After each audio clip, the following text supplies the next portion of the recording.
Welcome to Lethal Nonsense Podcast, episode number 14, with your host, Tristan. And Lance?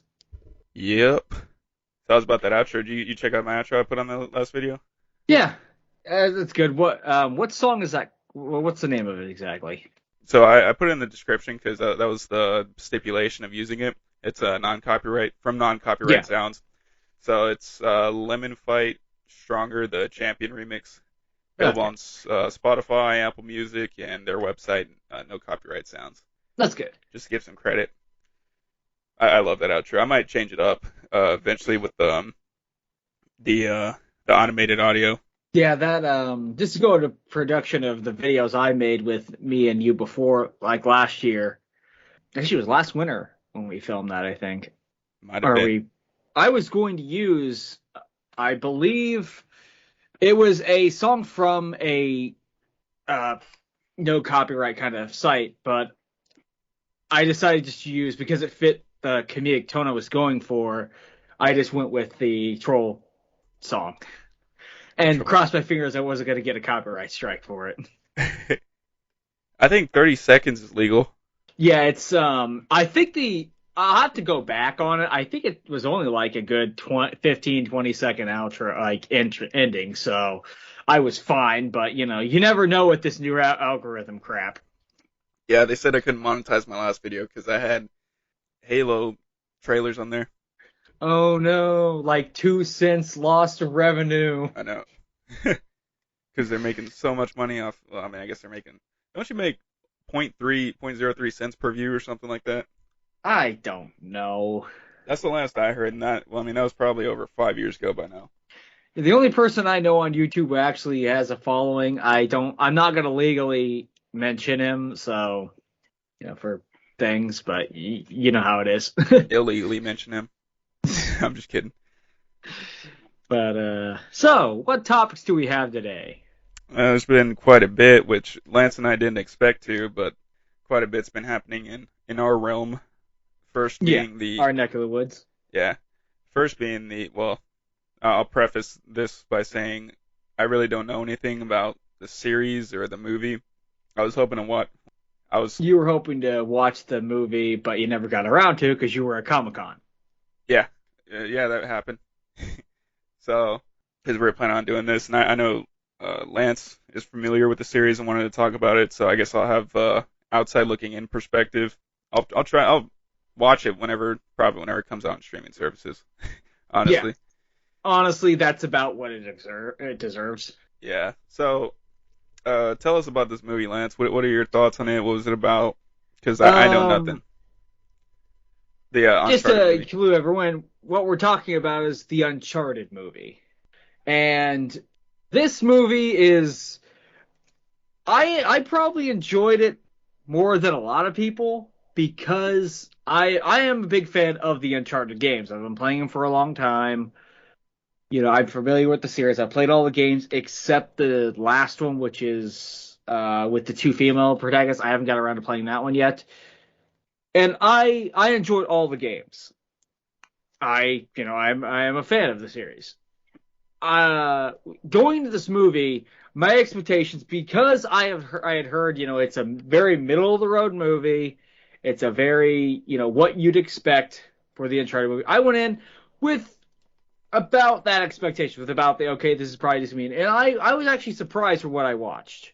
It was about what I expected, but you know, the characters ended up being a little, marginally better than what I was expecting. Despite what people think, I do think it is true that these were and still are very weird casting choices because we still have Tom Holland as Nathan Drake. We still have freaking Mark Wahlberg as Sully. That's weird and will always be weird. And it's always gonna be that weird. Okay, why these choices? Why this setup? But enough about that. It's more, does the movie stand up on its own? I think it does. There's moments in it that I really enjoyed.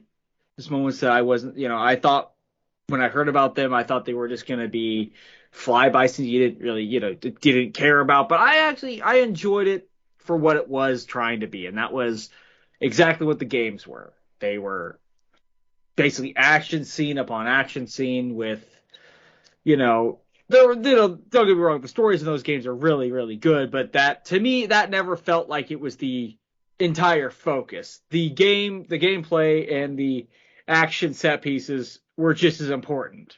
And that's what this movie set out to be. It was a reason to have these big set pieces, these big action scenes, and all of them hit home. It was actually, I would say, if I were to rate it, which I don't like, I hate rating a movie because, when you put numbers into something that's purely subjective and it, for everyone it doesn't fit. But in video game movies, I'd put this, pretty far up there in quality. You know what's better than the Uncharted movie is any movie by Uwe Boll. Oh God, an Uncharted movie directed by him. My God. I do want to mention, though, there's two scenes that really stuck out to me, though, for the obvious reasons. The first was the appearance of the voice actor who played Nathan Drake. His name, for some reason, I remembered it earlier. People, like, if we had comments, we'd probably be, complaining about who the guy is. But, yeah, Nolan North. Okay, yeah, that was it. Yeah, he is in a scene that is really funny and a good callback to him and the series in general. And there's another scene that, to me, I don't know why it hit home with me for some reason. I think it was just not only a nod to the game series it's based on, but a good character growth moment and more moments like that I'd love to see in this hopefully this sequel we'll get.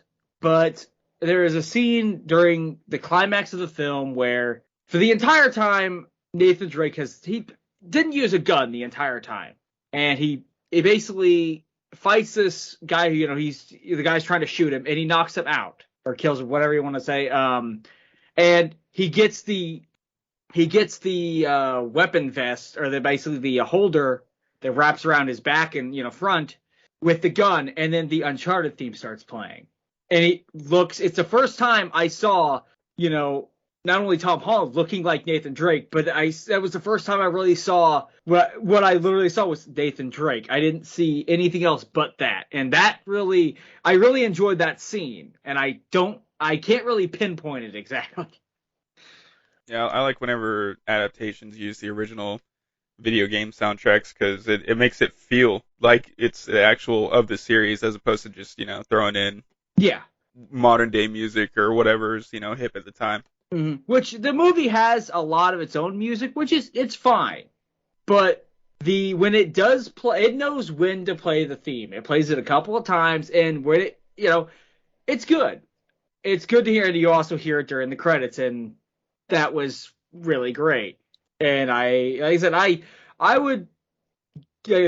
put this pretty far up there in the video games movie genre, which to be honest is not saying a lot because a lot of video game movies suck. Yeah, Alone in the Dark is best of all time. Alone in the Dark, Postal movie, the Hitman movies I heard were really bad. I watched the first one. Yeah, I thought it was really bad. But to me, the only ones that I would say I really enjoy as a kid, I enjoyed the original Tomb Raider movies, but I haven't watched them since I was a kid.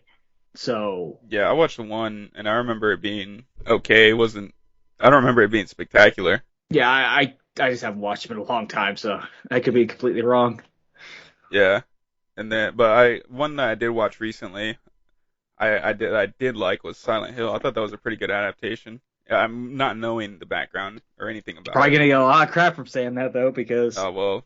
Yeah, every person that I'm not the biggest Silent Hill fan. I've played the first one because I had it on the PS1, and I played some of 2. I haven't played any other games. I haven't played any of the games, so maybe that kind of differentiates my perspective. Yeah, I know pretty much every fan of Silent Hill hates the movies.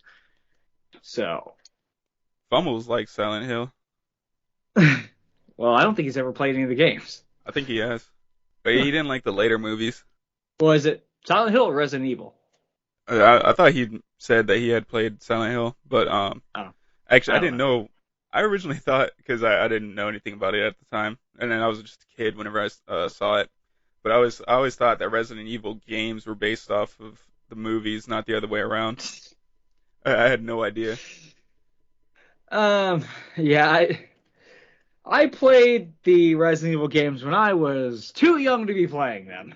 Didn't we all? I mean, I was 6 years old playing Halo. Here's the thing though. A lot of people will talk about, you know, it's like, oh yeah, I played Resident Evil when I was like 7. It scared the crap out of me. Or I played Silent Hill when I was 7. I played, let's see, I think I played Resident Evil 2 was the first one I played. And I played that when I think I was 9. And to me, it didn't scare me. Usually horror games don't scare me. It's except for one game. One game, I don't know why it messes with me, but it's Resident Evil 7. I'm pretty sure Resident Evil 8 will do the same thing Oh to yeah, me. Resident Evil 7. I didn't play much of it, and it's not because I was scared. It was because I was getting irritated. But That game, I don't know what it does. I don't know. It does something very well, and whenever it does really well, scares the crap out of me. so normally I only wear one-sided headphones, but with the two-sided headphones and the audio going through it, it's scary as shit. That's probably what messes with me. Yeah. But usually, like I played Outlast, didn't really scare me. I played, I guess Amnesia creeped me out more than it scared me. And yeah, Resident Evil didn't really. The Resident Evil games didn't really scare me. Silent Hill, same thing with Amnesia. It freaked me out, or, like it creeped me out, but it never got to that whole it's just terrifying. And everyone's favorite horror game, Overblood, which is my brother is terrified of that game.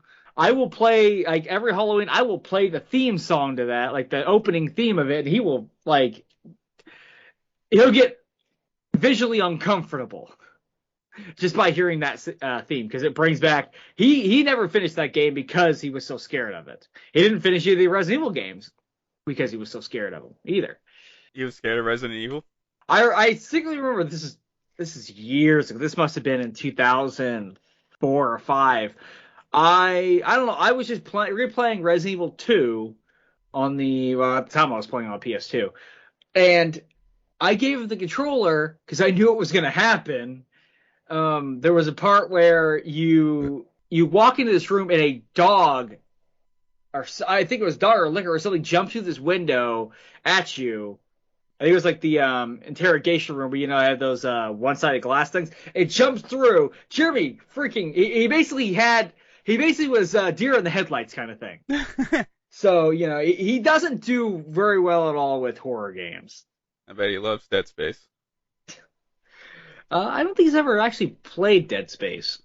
You should get him into it. Get down to Florida, be like, hey, we're gonna have you play a game. Oh, that would be No, if I fun. was gonna get him to play any horror game, it would be Overblood. Try to Why? get him to conquer that fear. Yeah. Yeah, that was the Overblood theme. He's just, like I said, he gets visually uncomfortable just hearing that theme because it's almost like PTSD. Starts bringing back, I mean, to be fair, the game is very jank even by, even when it came out, I'd say, because there's a part where, uh, it's also got a pretty bad design because there's a part where you can walk into a room and you walk into this vase or this floating object and you basically push it or touch it. And if you touch it, it falls on you and kills you. Oh wow. And it's very stupid and annoying because you could die by the dumbest things, like get electrocuted or freaking. I mean, in the first year, you can freeze to death. Huh. So it's That's one of those interesting. games where you have to save often because you don't know if you're going to come across the next room. It's going to kill you in a stupid way. Oh God. I I hate that. know. I know what I'm going to be playing probably this Halloween. So going back to kind of the Uncharted movie, more so Tom Holland. So he said that he was going to do a TV show on Apple. I already forgot the name of it. And then after that, he's going to take a break from acting, which is kind of surprising. And I don't even know if I don't know if he actually will, considering that he's Spider-Man. Hmm. Because remember what happened to Robert Downey Jr.? He wanted to stop playing Iron Man, and then he went on for what? I mean, I think it was Iron Man 2, and he's in Yeah. 3, 4 more Marvel movies, 5, something like that. Yeah. If he's taking a break, I don't think a movie is really like the next Spider movie is gonna be done anytime soon. So he's probably can take a pretty comfortable break. And I assume, once he does the TV show and takes his break, he he might return with Spider-Man or another Uncharted movie, whatever. I don't know. Who knows? Yeah, he probably. I could see him coming back with Spider-Man, Yeah. but I don't know if he's gonna. I don't even know if he's gonna appear in another Marvel, like another Avengers movie. If anything, he might actually appear in if there. Well, I don't think there's gonna be another Venom movie before there's another Spider-Man movie, because they've already hinted at Venom being in the next Spider-Man movie. I still need to watch Venom too. I haven't watched it either. I don't know that the first movie kind of turned me off. So That first movie is pretty good. I I don't know if it's just me being the big Venom fan that I am. It it just I don't know. It just didn't hit home with me. But speaking of Tom Holland doing a TV show, so there's also other news that's been released. I showed this yesterday. Yes. So now on Prime Video, soon enough, I guess. I don't know. There's not much information on this one, but No. allegedly they're doing a Fallout TV show starring Walton Goggins. Yeah. And I don't. This is one of those we're gonna have to wait and see because like we know nothing about it. They didn't say anything in the articles. Yeah, it doesn't have it doesn't have a release, does it? Nope. Yeah, it's just basically a hey, this is gonna exist, and here's one of the actors. Oh, he might be a ghoul. Yeah, I mean, I guess he'll reprise his role as the same thing he did in Ant-Man and Wasp then, Yeah. because he was such a it's like, oh yeah, we've got the main threat, and then there's just this minor threat. It's like, okay, whatever. Yeah, so it's going to be made by Kilter Films, and that's one of the things that I knew him from was Ant-Man and Wasp. Yeah. I watched that with Lance, and then he was also on Sons of Anarchy, Hateful Eight, and I think he's most known. One of his most well-known roles was Justified. Ah. So, I mean, I guess we'll see what happens with the Fallout TV show. So, I mean, this is a very I'm gonna pay attention to it and see where it goes. well, the thing is, so there was a fan-made series on YouTube. I mean, Yeah. obviously not long-running. I think it was about 10 minutes an episode, only so much you could do with a limited budget. Yes. But I mean, it was called Nuka Break, and I really enjoyed that series. I thought it was really good. It was a little bit more comedic at first, but kind of proves that even though people give fan films and whatever adaptation shit, they can still be good. So if there's already a good, mini series, I guess we'll see if Kilter Films and Prime can actually do a decent job with this. If they don't, then I think it'd be kind of funny considering fans did it good. I mean, we are talking about a video game or a video game franchise going into another medium that's well after its popularity Yeah, has very. like fizzled down because Fallout it's nowhere near what it was before. I mean, what is it with this weird time? It's like Halo's done it. They're doing it now, and so is Fallout. Uncharted. Like Uncharted's nowhere near its highest popularity. It's like, what's going on? Maybe they just want to bring relevance back. That's a good point. I don't know. I think it's just it's weird because the Angry Birds movie did that years ago too. It's like, why now? It's really weird. I mean, I guess we could look forward 20 years to have like a Fortnite movie. Actually, I could see it Or being a TV series. I can see it being like a 3D animated TV series Yeah. or like I look for about 5-10 years to have a freaking Minecraft movie. I was thinking, did they not already have that? No, I don't. I don't. Pretty sure there's no Minecraft movie. Wait. There's I just did see been. something on Wikipedia saying there was some type of Minecraft adaptation because I was just looking into this right before this or before this podcast. I didn't even know you were doing that. Yeah, because I wanted to reference previous adaptations because we're talking about movie adaptations and Yeah. TV shows, but I mean I don't really know that many games that have been adapted to TV shows. Um. Well, Defiance doesn't count because that was a TV show before it was a game. Yeah, Which is that game even still around? yeah, it's still active because I play it every once in a while. The servers are still up. Ah, interesting. The show's not running, is it? No, I think they had one season. And that was years ago. Yeah, Wow, which that's a little sad, but yeah. It's probably one of those things where also Sonic is another, but at least the first Sonic movie was pretty good, and I'm actually really excited for the sequel. and whenever I say TV show adaptations, I'm mainly referring to live action, not animated Yeah. in some way.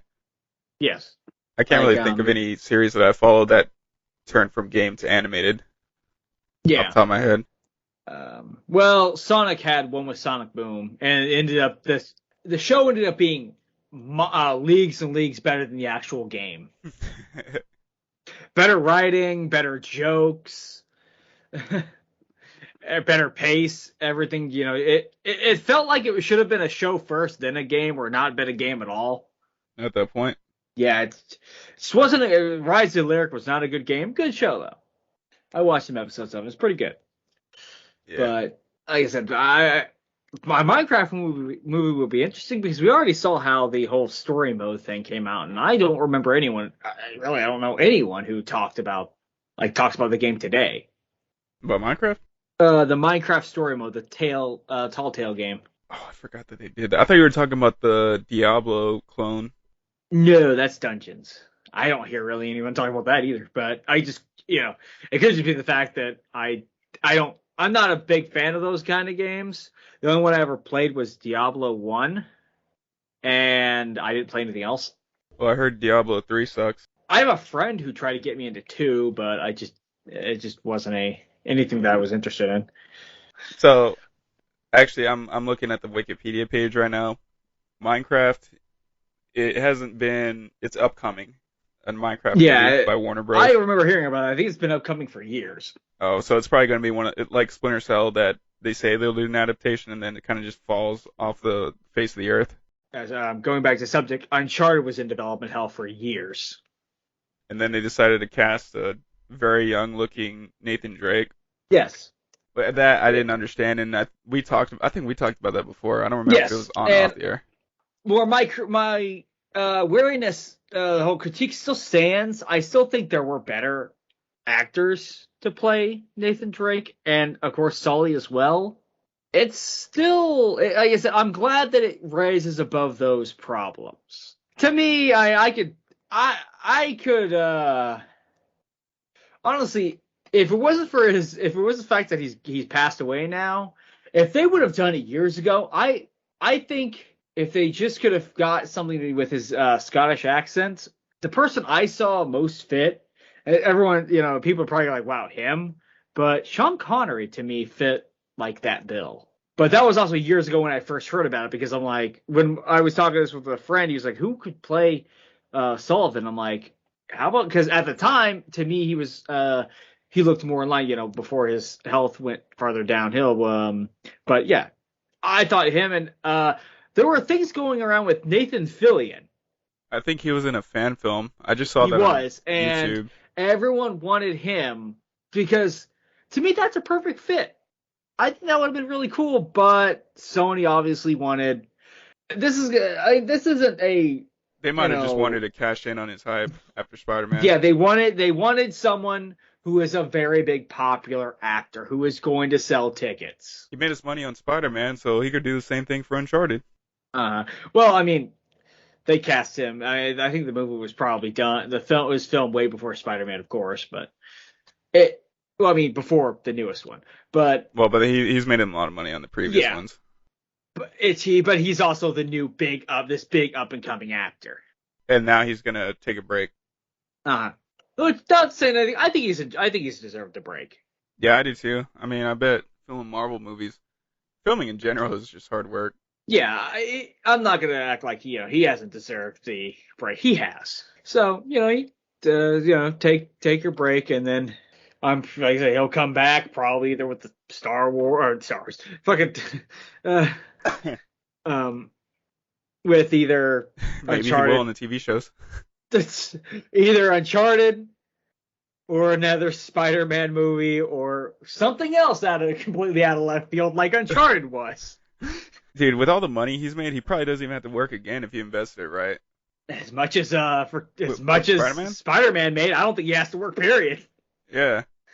And remember, he was also in Infinity War and Endgame, and Spider-Man: Homecoming, Far From Home, and of course, No Way Home, and Uncharted. So yeah, he's pretty, he's sitting pretty. He's set Let's for put it life, that way. dude. Yeah, he's set for life. Hopefully he doesn't pull a Johnny Depp and just go bankrupt. I don't think that's gonna be an issue. But at the end of the day, he's young, so I'm sure he's gonna make mistakes. Believe me. But hopefully not that level. Yeah, hopefully not trying to smuggle your animals into another country levels of bad.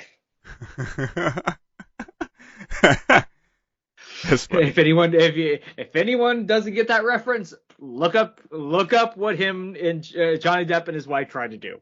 Oh, they did that too.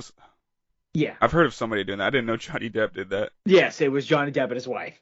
That's hilarious. But so you want to move on to what is probably the strangest subject?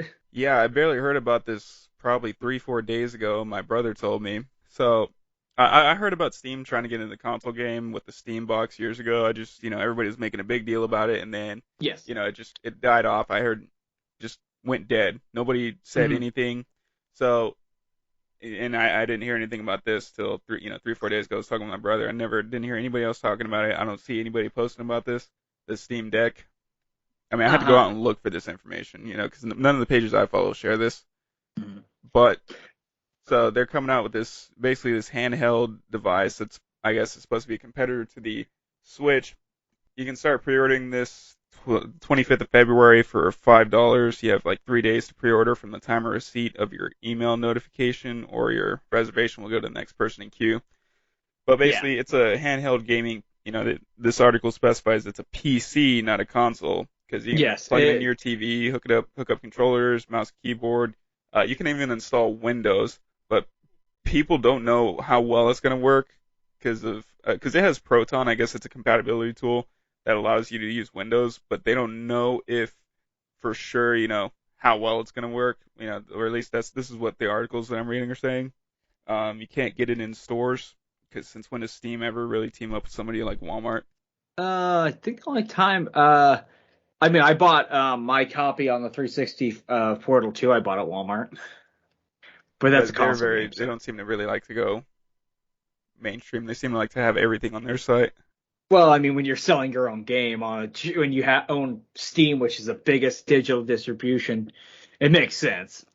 And seeing as most games are consumed via digital means, it makes sense. So it says that you can play games from the Epic Store, Xbox Game Pass on, the Steam Deck, and you can actually delete Steam OS.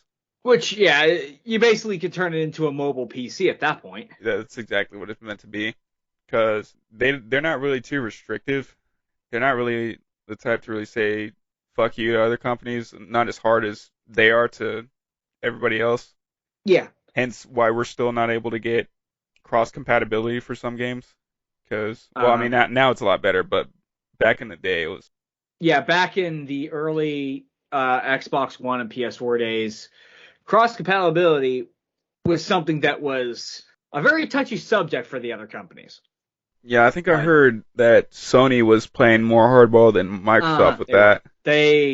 I remember years ago when Minecraft was, you could actually play Minecraft with, Switch players and Xbox. If you're on Xbox, you can play with Switch players. I think it was available on the PlayStation for like a couple hours. and they yanked it. Yeah, They yanked it, and you couldn't play. And it's I believe it's back now. But PlayStation had to basically they had to get slapped around a little bit to people had to start mocking them and stuff before they were willing to. It's weird because this it had to happen. They had to learn their lesson, which is completely understandable. Every company as big as Microsoft or Sony or Nintendo's gonna make these. I mean, Nintendo still doesn't know how to do online properly, so they're all gonna learn their lessons. Just takes time. yeah. I guess Steam's going to be a major player in there. I mean, they're a major player in the gaming world, just not the console world, Yeah, because they already failed with the Steam Deck, which they're not Steam Deck, the Steam. I thought it was called the Steam Box, and I guess they retitled it to the Steam Machine. yeah. So Which production for this started back in 2015. It was released 2018, but it was under 500,000 units sold, and then yes, well, what they're saying was the first goal was to bring a quality PC gaming experience to the living room by partnering with manufacturers like Alienware that ran on SteamOS. So it's a special version of Steam software. But this is where they went wrong. They went with Linux. Who the fuck plays games on Linux? I'm sure there's analytics probably somehow or somewhere with the numbers of who, but everyone I know is on Windows. Yeah, Windows. So it failed because Well, there's many reasons why it failed. there's many reasons why it failed, but the thing is they were being, everybody was like fuck Windows 8 back in this day. So that's why Yes. they tried to make it, Linux compatible with, or, went with Linux, not knowing that, or not thinking about Yep. compatibility. And that really all the problems they had with that really hit them hard because that was just not it was a great idea. Make the power of the PC and basically make your own console that runs Steam games. That's great. That's a great idea. But the execution was just flat out horrible. Yeah, they were trying to prove that they could actually succeed without being chained to Windows. Uh huh. So they ended up coming out with, the later versions came out with Windows being able to be installed, but by that time they were kind of already screwed. Yeah, the interest for the product had already basically died off, and they were trying to do damage control with it, but by then it was just way too late. Yeah, but luckily they're already a big company, so I was about to reference Stadia, but then I was like, wait, that's owned by Yeah, Google, who already has they're their hands not. in so Yeah, many pies. So they suffered, but it's probably a minor dent compared to anything else. they had a failed acquisition, but they could take the loss easy. Yeah, because Steam's probably the biggest online game store that there is. Yeah, Between Steam, Epic Game Store, and what was the other one? Oh, GOG. GOG, yeah. I am pretty sure you could put. I'm pretty sure you could put GOG and Epic Game Store together, and it still would be way. Steam is way more popular because they just have that big reach. They've been around longer. They already, they've been around longer. So their name carries weight. Hmm. So it's And also creating Half-Life, Team Fortress, Left 4 Dead, yeah, Portal. getting into these types of industries is really difficult because Yes, it like is. we've seen, which Steam already is probably they are number one in the online retail video game industry, but trying to break out into say something like consoles isn't always successful. Yeah, it's because Stadia, it's it Steam costs Box.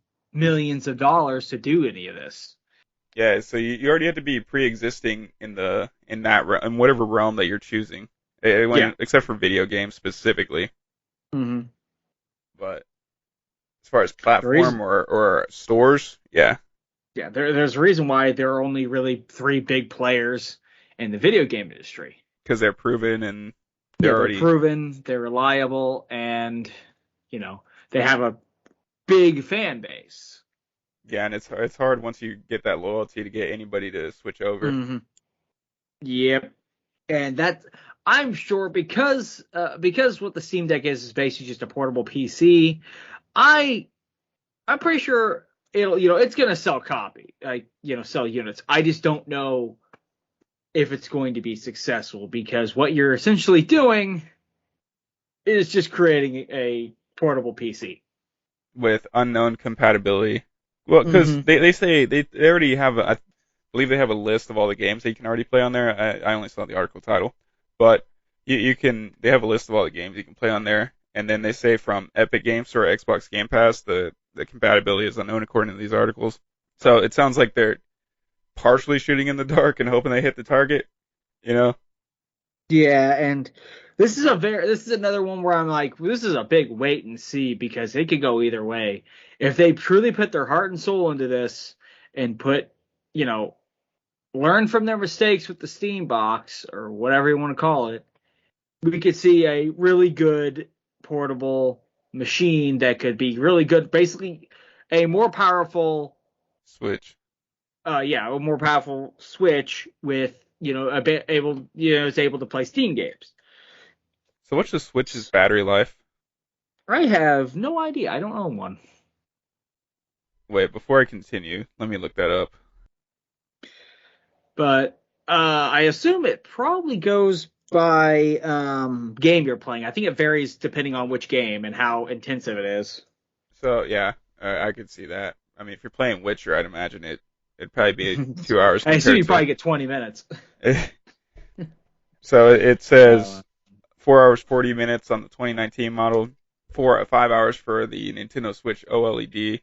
So Steam, it seems to vary. Like it could either be much higher or much lower. It says 2 to 8 hours is what they're yeah, estimating. that I mean that sounds about right what I was expecting. So I guess if you're playing, Team Fortress or Half-Life, you'll get the whole 8 hours. But if you play Witcher, you'll get the two. Yeah. Or like other games like if it's even able to play Cyberpunk Oh god, yeah, Cyberpunk would be like 20 minutes. or like Red Dead Redemption 2, which is a very that's another It's very demanding. yeah, it's a very demanding title on PC. Apex Legends, which I don't think Apex Legends is that intensive, I don't think it is. but it's this is like I said, we're gonna have to just sit back and wait till or for the people who did pre I'm not pre-order because I don't have a need for one for Steam the Steam Deck. So do you have any interest in it or Uh, I mean, if I just had an extra $700 to throw around, sure. So here's the prices. It's 399 400 for the 64 yes. gigabyte version, 530 for the 256 gigabyte version, and 650 for the 512 gigabyte version. So the prices And alone are kind of what dissuaded me from even wanting mhm. to get it. But then on top of that, I mean, I'd just rather have a gaming And what PC. from what I've seen is the pricier ones are the ones that come with SSDs. I think the cheapest one I think comes with a hard drive, which is not ideal this day and age. Not at all. But then again, well, I mean, you already see the price differences. Yeah. SSDs are stupid expensive. I remember I went to Best Buy about an hour from the town I'm in right now. It was all the hard drives that were sold out, and I was trying to get myself another 4 terabyte for my Xbox, and I just see all these expensive ass SSDs. I'm like, what the hell, dude? Like, can I just get a hard drive? Oh, sorry. It doesn't come with a hard drive. It comes with It looks like it comes with a almost like what is an SD card thing, Oh, like an eMMC. Yes, eMMC kind of thing. Almost like a chip that's better than a hard drive, but that's still not is it only comes with 64 gigabytes. That's not that great. I mean, a lot of games are already over that. yeah, exactly. I mean, Halo takes up over 100 gigabytes now. Uh, Halo Infinite and I mean, 5. even for like almost $650, 512 gigabytes isn't that much. I agree. They seem to be pretty overpriced. Unless Hmm. somehow they can compress the size of the games. for the mobile. That's going to create its own problem. Exactly. So there's not enough space in these things. No. So, yeah, which I Um, didn't even think, I did not think about this till we just started talking about it, like all these problems that we're mentioning right now. yeah, the only problem I had with it was I think because of, I think this is going to share the same problem with the Steam box. Was that with a PC, if you invest in a PC, say you put, $650 into a PC, that has upgrade potential. The Steam Deck, I don't think it's going to have upgrade potential. It's a little bit hard. If it's hard enough to upgrade a PC, laptop, how could you Mm-hmm. upgrade a mobile? Well, it's a mobile computer, but it's Yeah, smaller. I don't think I could be wrong. Maybe I just haven't seen any upgrade. Like maybe it is. Maybe they are going to offer upgrades, but I don't know. I really don't These know how you'd one-off offer like hardware upgrades unless you had yeah, the manufacturer. Like you have to send it in every year, uh, 6 months to do it. which that takes away from its the not only the novelty but the appeal of these powerful portable machines because well you're gonna be if you have to send it in to get it upgraded you're gonna be without it for a while. Yeah, whereas you would want to take it on the go, Uh-huh. unless you don't want to travel for however long it's going to take them to send it back. Yeah, and with everything as messed up right now as it is. Yeah. And then can you imagine if everybody gets this, everybody's doing it, the queue, Uh-huh. just to, because I mean, there's we already a have queue, to but buy the damn thing. yeah, So it's to me, it's I don't know about it because the more I think about it, the more logically I think about the machine, the less it makes sense for me. For someone who doesn't have a powerful PC, or somebody who just has like a HP or like whatever model of laptop that wants to get into some gaming or play some new titles or whatever, or just play or something like that. It makes sense for them because they or even just a casual gamer who just wants to buy something for those Call of Duty or FIFA or whatever. To me, this makes sense because not only is it's something that they could take on the road with them, they can that makes sense. But for me personally, no. yeah, I'm not shelling out no 750 for, well, one of 512 gigabyte console, whatever you want to call it, mobile. I have no problem shelling out that kind of money for hardware or a gaming system or something like that, but it I has do. to be something I'm I'm more in line to use. I with the Steam Deck, I just don't think I'd get much I'd use pay out of three it. grand for a gaming PC that'd last me however long that I could upgrade whenever, Uh huh. as opposed to this, it's 650. The compatibility is unknown. So I don't even Mm-hmm. know if I could play the games I would want to play on it. Yes, So because me and you both play just as many old games as we do new games. yeah, Playing Knights of the Republic on is probably a lost dream or things like that. yeah. The more we talked about it, I try to kind of be hopeful for it, but as we're talking about it, I'm just thinking, man, it sounds like it's gonna be the Steam box again. It just sounds Yeah, slightly I'm less worse. like I said, from the few videos I've seen on it and everything, it does look like a promising product, just not for me. Because I would rather have something that's going to last me a lot longer. I don't care about the portable aspect. Usually, when I'm out and about, I'm not usually gaming.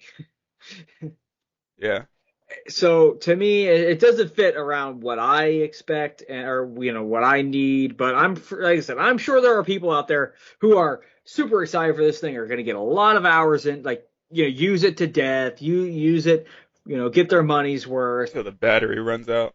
Yeah, and like I said, it probably for them will be worth the price. For them, I say good. That's it's exactly what I expected. Yeah, I mean, you know, hopefully it works out. I guess we'll see. I don't really see anybody really stepping up to the Switch, but you never know. It's unpredictable. Well, the Switch is a completely different device. That is if you buy a Switch, you know exactly what you're going in there for. You're going in like the hardcore people who are buying those are going in there to play Mario and the Fire Emblem games and Zelda and Metroid, stuff like that. And it's only like the Doom and Witcher 3 and stuff like that being on there is more like, yeah, they're fully playable versions of the games, but it's just novel seeing those games portably and Skyrim as well. I still think they're trying to compete with the Switch, but I just because they already tried Yeah, to compete with I'm Xbox and sure PlayStation and they already failed at that. So yeah, now they're trying to go for the handheld. They're competing with the now defeated Stadia, and then now they're going after Switch. I mean, because that's really the only person in the handheld market. for them or for Steam, I mean the Switch isn't exactly new, up and coming like new technology like it was years ago, and it's starting to show its age nowadays. Oh, they did just come out with a new But model. yeah, but it's still the same thing. Like the ports of the games they're putting on the Switch are getting more and more distance from the PC and other Xbox versions because as games improve and stuff throughout these consoles, and now that the next generation of consoles is out, and the Switch can't even hope to compete with those games, and that's why you are seeing more cloud versions on Switch, and which is still stupid because it makes sense, but heck, Kingdom Hearts, the remasters of those games are all cloud versions. When I know for a fact those games can play on the Switch. So why are they cloud versions? I mean, I understand 3 being cloud, but really, Square Enix, really, the trailer for the remaster, like even when they announced it, the direct they announced it, all the comments are just filled like the comments of the trailer for the actual trailer that came out for it, and the direct is just filled with why is it cloud version? It makes no sense, but that goes into a completely different topic. Yeah, I just don't see the Steam Deck trying to overtake Switch. I don't see it happening. No, I don't think it's. I think they're too I think late. it's going to have its own market when it comes to this kind of thing. And plus, they're only available in 3 countries in the beginning, anyways. I think it's U.S., U.K., and then I forgot the other country. But they want to try to make it as available as possible to anybody in the world. So I mean, Yeah, they're already limiting themselves there. But I guess that might be most of their audience, anyways. We'll see, man. it's it's probably that and the fact that I think they're dipping their toes into seeing what's the interest, because if it sells, if these like these 3 countries really like pop off and people are wanting to get lining up to get them, or if they see that people are importing them to other countries, they're probably going to start setting up distribution lines to said countries. Yeah. I mean, I guess they're playing it smart marketing-wise. Well, I don't know about the whole Q thing. Yeah, because they probably don't want to. They really probably don't want to do what Microsoft did when they launched the original Xbox, which was set up a distribution basically way of getting Xbox to Japan, and then no one cares about Xbox. Well, there was a Japanese company. I thought they were going to be the mascot of Xbox. Which And that's funny then looking back at it. yeah, it's like no one like they set up all this stuff for Xbox, and I believe they even had there was a couple like 1 or 2 games. I think there was at least one that I know of that there was a Japanese exclusive Xbox game. Which today just sounds crazy, right?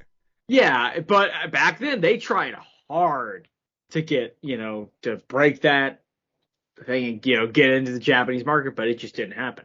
Yeah. Japan doesn't like Xbox all that much. I know from Well, personal they're experience. stuck. They're stuck in There's their no ways. They're support. stuck in Japan or they're stuck with Nintendo and Sony and PC. I don't really hear too much about PC up in Japan. They seem to love Sony and Nintendo. Yeah, probably mostly Sony and I guess they like convenience of interface, probably. but Steam Deck is a wait and see. Yep. All right, tell them what's up, Lisa. That's all we have for today, ladies and gentlemen. Please like, comment, subscribe, share and follow us on Twitter and Facebook. Check out Lance's channel in the description, and if you would like to further support, feel free to become a patron. I hope you all enjoyed this podcast episode, and have a great day.